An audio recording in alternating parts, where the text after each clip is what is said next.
I am in a hotel room in Washington, D.C. My wife has a conference. Because I can work on my laptop, I decided to join her, and this is my first time in D.C., so I had plenty to see.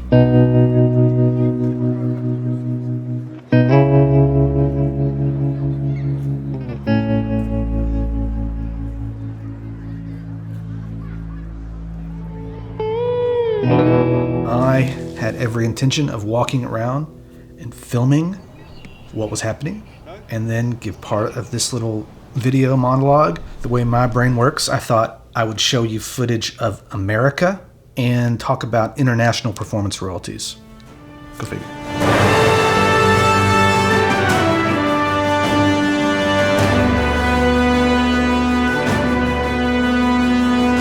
I did something to my foot.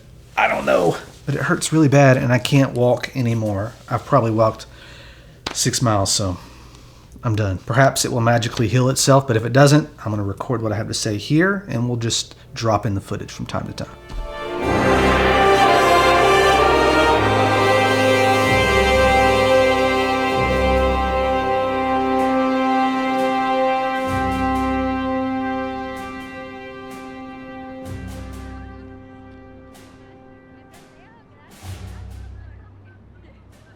I got a nice check in the mail recently.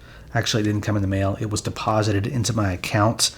Last Tuesday was International Distribution Day, but the money usually shows up about 2:30 a.m. on the Saturday before, but I wouldn't know the exact times, and I certainly wouldn't wake up at 2:30 a.m. to check and see if it's there. I get paid as a production music composer in a couple different ways. Synchronization royalties and then performance royalties. And the performance royalties happen every quarter, one domestic check from the US and one international check from the whole world. And this is the international time.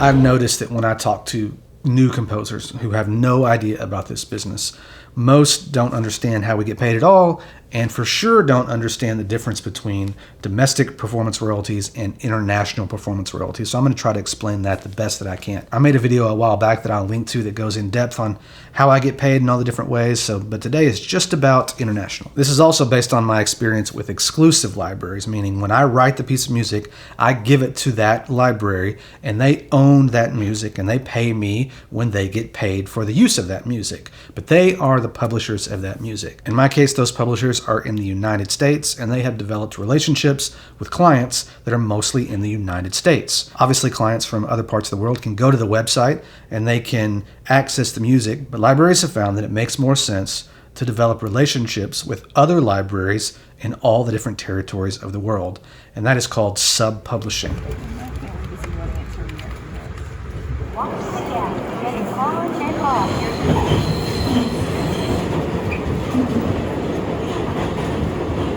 Territories in France and Germany and everywhere else, they sub-publish the catalog of the publishers in the United States. And this also works in the opposite direction.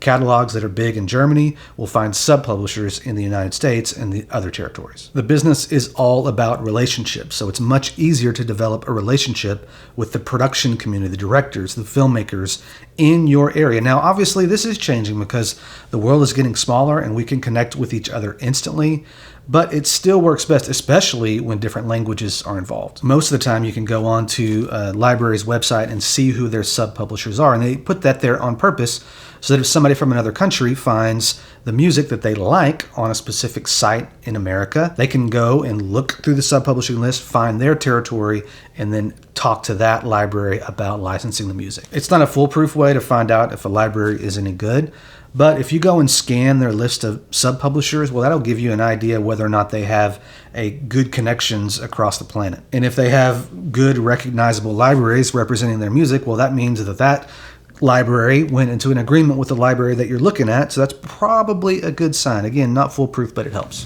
36A, if you know, you know.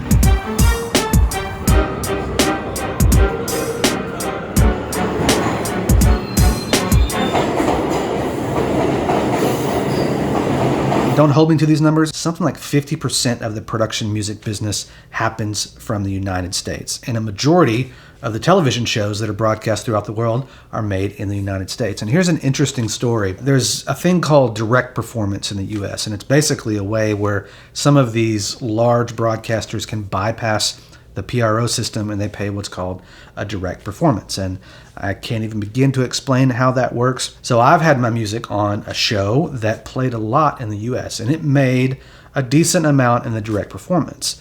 But it went over to Germany and the UK and played a ton. I get more money from the international royalties that come back to me than I did from that original direct performance payment. I like to write in different styles, and every library, unless it's one of just the massive libraries in the US, they all have different relationships with different types of clients, which means different types of music are going to do better than others. So a certain style of music that I write might do really well with one library in the US, but when it goes out into the world, well, those libraries all have different clients, and it gives some of the music that perhaps hasn't done that well or as well as I'd hoped in this territory, well, it can do well in Japan or South Korea. So it helps to even things out a little bit. Not every territory pays every quarter. And so the numbers are all over the place. I have some quarters that are low and some are high, and it's that way with synchronization royalties, and it's that way with domestic royalties. So why do you say dream? Some of these libraries that deal with more like low-end subscription, large amounts of licenses, but for very little money, those aren't going to get broadcast as much. So you might do well on the front end, but you're missing out on your back end opportunities. Doesn't mean that it can't happen, but that's why this side of the business, kind of the traditional production music side of the business, is interesting to me, because you have synchronization royalties that happen when someone buys the music, but then it only takes one or two tracks to get in the right spot in whatever territory in the world, and they could run forever and really help the bottom line and really help you build a business out of this and make it something that's long-term and sustainable. Now, long-term is the key. It takes forever. It took me 5 or 6 years before I made any money, but I'm surprised at how it has evened out over the courses of the years. I always have moments where I'm frustrated and think, what am I doing? And then I'll follow up with 2 or 3 quarters that are really great, and then bad ones, and then good ones. It's just the business, and it's the way it works. But when I look back over the history of the past decade of doing this, there's been a steady rise. Is this a rise for you, or is this rise? That's rise.